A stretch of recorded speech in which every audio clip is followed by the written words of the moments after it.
Hey, I'm Andy, and we're fortunate to be a 2 EV family, which means that we also have 2 level 2 chargers in our garage. That means we have twice the amount of cables all over the place on our garage floor to trip on every night. So today I'm going to go through some solutions that hopefully will help me to manage all these cables and get them out of the way so that they're not so much of a tripping hazard. Stay tuned.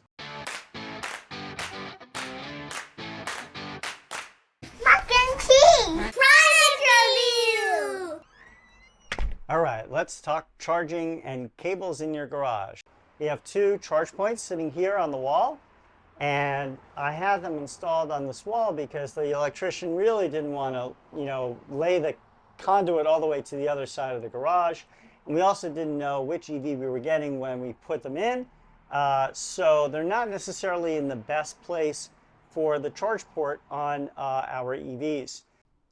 So you'll see the level 2 charger, the charge point charger I have, is plugged into this ID4 right now, and it's running underneath the car, and it has a zip tie I put on it right here, and then I run it along the base of the garage right there on the side here using these special ties that you can screw into the wall. So when I'm done charging the ID4, you unplug it. And what I did was I put on my wall here kind of an adapter to put the J1772 adapter there. So I can just hang it up here towards the back and don't have to worry about it being a tripping hazard. And it gets it off the floor and keeps it from getting too dirty. So that's what we did for the ID4. But we still have a problem with the Mach-E because that has its charge port in the front of the car on the driver's side. For the Mach-E, the charger right now has this dirty cable all over my garage floor, and I like trip on it all the time, and we're going and doing laundry at night, and it gets all dirty, and it's unpleasant. And here's where it goes into the car here. So every night I got to plug it in that way, and then every morning I got to like unplug this and try and put the cables back over there. All right, so now with the cars out of the garage, let me explain what we're going to be doing here. We're installing something today called EV Hover, which is billed as an adjustable arm for your electric vehicle charging cable. And what this thing is going to be doing, if it works, is you basically mount it on a wall like here. So I have a stud right here. I'll mount it on pretty high, and it's kind of an arm that's on hinges that can come out as much as 9 feet, which is more than enough that I need to reach my Mach-E on the other side of the garage here. So that's the story, and we're going to open up this box here and check it out and install it if all goes well.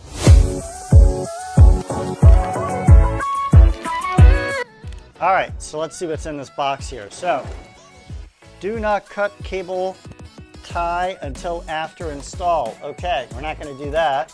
Looks like this is the arm itself. Let me put this down here. So it looks like we got some brackets, packing material. This part, which is probably the whole business end of things. This looks like the arm. Oh, so this is interesting. The arm and the brackets seem to be all already assembled, so I was worried I'd have to install all these arms together. So this is probably installation hardware and instructions, actually well labeled. I like how the arm itself came in good condition and isn't scratched at all. Not that it's the most attractive thing in your garage, but nice when you're spending this amount of money for this thing not to have it be something that comes damaged in any way. Okay, so first problem is they actually didn't give me an Allen wrench that would fit the screws that they used. So I'm here using my own Allen wrenches or my own Allen screwdriver. This is a 1/8 inch Allen wrench, which is fitting these screws and taking them off. They gave 2 other Allen wrenches of differing sizes, but they're not actually the one you need for the screws they use. So not sure what went on there, but that seems to be the first little hiccup and miss. If you didn't have this, a set of Allen wrenches, you know, that you can use for bicycles and other things in your tools, you would be going to a hardware store or calling them up confused perhaps. All right, so we're going to be putting this thing right above where the charger is. And this is the bracket we're going to be putting. It goes with this side up and kind of the curved U thing down. And it's got 3 big screws that you're supposed to put on the stud. So I'm going to kind of put it right around about this height, I think, which is probably going to be good enough to get me over where we typically would walk. So to do this, they want you to put a pilot hole in first to drill pilot holes. I'm going to get my drill going with a bit here to get it drilled in, and we'll take it away from there.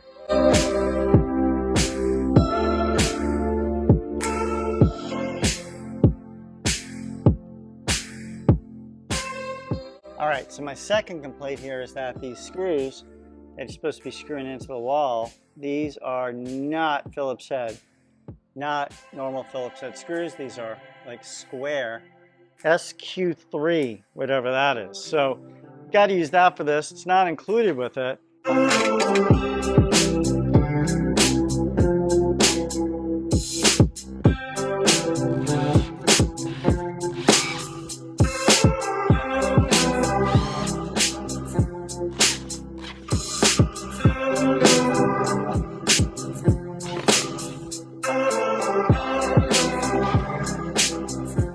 All right, so as you can see, I've got this bracket in here. It's not going anywhere. I can see how this will definitely hold the weight of this kind of metal, really well-built arm.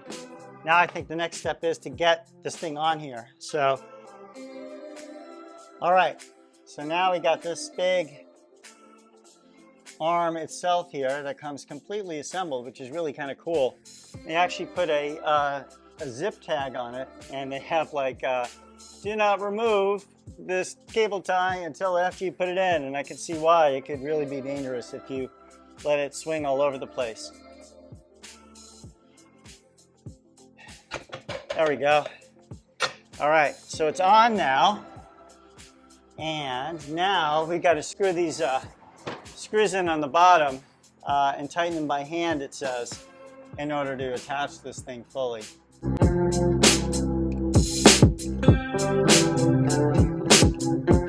So I'm putting this thing in, these screws that secure this on, although it's secured obviously by gravity, but you just kind of make sure it's not going to come out, and tighten these by hand. All right, so it appears our next step in these instructions is to cut through this cable tie here, holding it from extending. All right, so this seems to come out like this, and you'll see it's got like an end here where I think you put this kind of hook on, and it extends out from here. So this will be more than enough, as you can see, to extend it out and be able to hang my cable off of here. All right, so it looks like the next thing you got to do here is install these carabiners that come with it in the right places.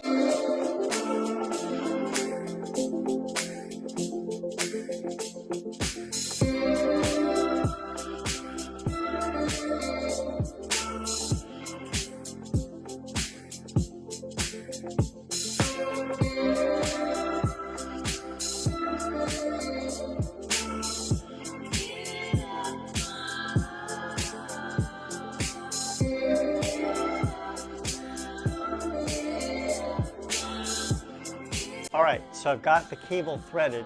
Let me show you the finished product. So I was able to wrap the excess cable around the charge point, and they give you a Velcro stay with it. So there's Velcro on that. And then when you look up here, you can see here's the gadget itself. Here's the bracket, and I'm going to pull it out with me here. And this is kind of as far as I'm going to extend it. And you'll see that I got my car in the garage, and it's right at the right place for my car. So I'm going to open my charge port here, take this off of the hanger, and easily can plug it right in. And as you can see, the cables are no longer on the floor. And still plenty of room for my other car to be on this side of the garage. So here you can see here it's coming from the wall. Had the excess cable neatly on the charger itself. Cable comes on the top here. The arm extends up to 9 feet, which is kind of what we have it at. And then it's plugged in on the other side into the car with plenty of clearance between the ID4 and mac and cheese. So what did I think of this? I think it was a really good idea for my exact use case. So here's the pros and cons. So on the pros side, it does exactly what I needed it to do, which is to get my cable off the floor and get it in a way that I can store it when it's not in use and be able to easily plug it into my car on the other side of the garage 9 feet away when I do want to use it. So that's the first plus, that it actually does the job I need to. I think the second big positive is I was kind of worried that it would be a really big installation process where I would have to like assemble each of these arms together and have 20 million different screws. But this device actually came pretty well built. Everything was kind of put together, and all that I really needed to do was actually screw it into the wall, which was pretty easy to do. So that's the second real big positive. However, there are a couple of negatives here, and I think the biggest negative is the price. This thing wasn't cheap. It was $299. The second negative of this was that it didn't include all the tools I really needed, and some of the tools, especially the drill bit, that part wasn't included, and it was an esoteric bit, not a Phillips head. The second negative is it's not the most pleasing to look at. So let's just look at this right here, right? And if you look at this, this is actually not the most exciting addition to my garage, but it's functional, and I think function and not tripping in the garage kind of wins over aesthetics anytime for me. All right, I hope that this has helped give you an idea of this EV Hover, and if you got one, hope it might help you with some of the questions you might have and obstacles you might face in installing it. It's Andy on behalf of myself and Mac and Cheese. We'll see you on the next one.